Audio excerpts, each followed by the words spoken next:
So John Cena turned babyface. We're back to babyface John Cena. And him and Cody Rhodes just had one hellaciously grueling match. I thought the Gunther Punk match was grueling. I'll get into that match in a bit. But this was just an all-out war, which I honestly did not expect, and I was entertained. And then we're met to cap all of this off with the return of Brock Lesnar.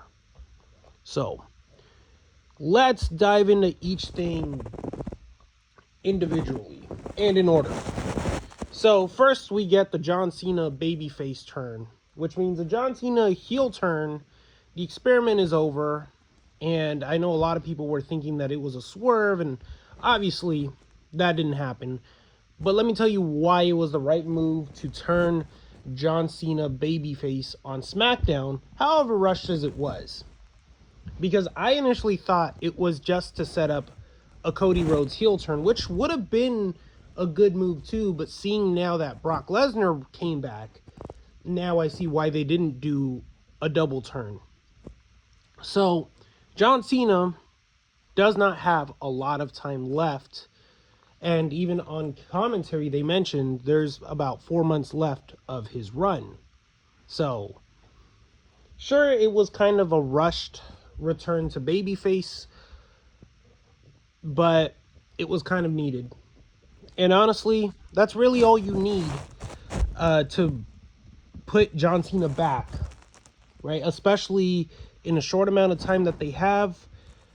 That's really all you need. So now we got babyface Cena versus babyface Cody, and that was absolutely the match to do. Again, I thought we were getting a Cody Rhodes heel turn, and it looked like they really did plant some seeds just based on Cody Rhodes' facial expressions and a little bit of his reactions, and just kind of the match that they worked today. There was a lot of grueling parts, a lot of heelishness on Cody's part, and even some on John Cena's part. But, I mean, that was the whole point of this match, was to just go all out and attack each other as much as possible. There was a lot of... I will say, the first thing about this match is this is, in all honesty, Cena's best match since his return. Right? His best singles match. If we're putting aside, we're counting the Cody Rhodes match, the 2 R-Truth matches, which the second one isn't even really a match, the CM Punk match, and the Randy Orton match. All right? The CM Punk and the Randy Orton match both fall behind to this SummerSlam match. And the Cody Rhodes WrestleMania match was just god-awful. This match, though, this was John Cena at his finest. This is... this is why John Cena is called Big Match John. All right, they both went at it. They gave each other a war. It was a fight. The psychology was perfect. I have no complaints about the match, to be completely honest with you. Everything they did made sense. I think there was a lot of moments where... I will say, there were a lot of false finishes in this match that I thought, okay, the match really could have ended here. So did it go a little long in my opinion? Yes, but not offensively long, right? I would watch this match again and probably enjoy it. I really think it was a good match. It was very grueling, very much just a lot of highlights, right? There was a moment in time where they go underneath the curtain. And I'll be honest, I had no idea where they were going with this. And then when you see John Cena popping up with Cody Rhodes on his shoulder, on top of his shoulders, right, pulling up through the elevator shaft, it made so much more sense now. And that was a pretty cool visual to see.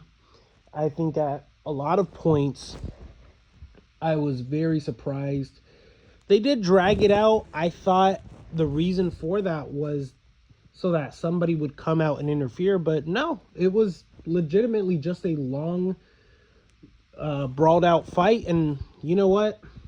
I'm okay with that because the fight that these two had, right? If we're like speaking in kayfabe here, if we're putting, you know, the John Cena, the Super Cena, versus Cody Rhodes, you know, it should have been a war. It was exactly everything it needed to be. They hit each other with everything. Lots of storytelling. Even at one point, Cody Rhodes was about to hit John Cena with the WWE title. And I thought that's where the turn was going to come. But evidently I was wrong. And John Cena hit him with an AA. Kick out at 2.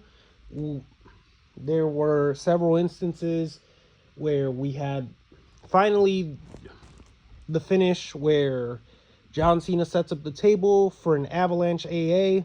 Cody counters into a Cody cutter into the table, and then he does the final salute to John Cena. And again, very heelish. I'm over here thinking that he was just mocking Cena, and I thought that that's what it was supposed to be, but I guess I just saw what I wanted to see, because I thought that that was a signal that, you know, Cody was going heel. Now, is it possible that Cody can go heel still? Yes. But it's definitely going to be saved for a later date, obviously. And probably with this whole feud with John Cena being now in the books, like, this is just now what we're coming to expect. I don't see anything further going forward with this story unless they do a rubber match. But again, I don't see what the point of that is unless it's to get John Cena to win number 18, which honestly I'd be cool with. But then Cody has to go heel, because we just had John Cena going heel, and for months it didn't work. So, and Cody's already getting booed anyway, so you might as well just turn him heel. But again, I'm interested to see where this goes and how Brock Lesnar plays a role in this. So with that, there was a lot of endorsements from both guys. Cody Rhodes left the ring after the match, and I thought John was going to, you know, speak on the mic or something. But then Brock Lesnar's music hit, and I was taken by surprise. Now, I'll be honest, I haven't kept up with the Janelle Grant lawsuit or anything like that. So I will assume that his name is cleared from the Janelle Grant lawsuit, because otherwise, if he's still tied, I don't know why you would bring him back. So, assuming that Brock Lesnar is cleared, I know a lot of people probably aren't excited about the idea. But in all honesty, I'd be lying if I said I am not excited at the idea of Brock Lesnar and Gunther, or Brock Lesnar and CM Punk.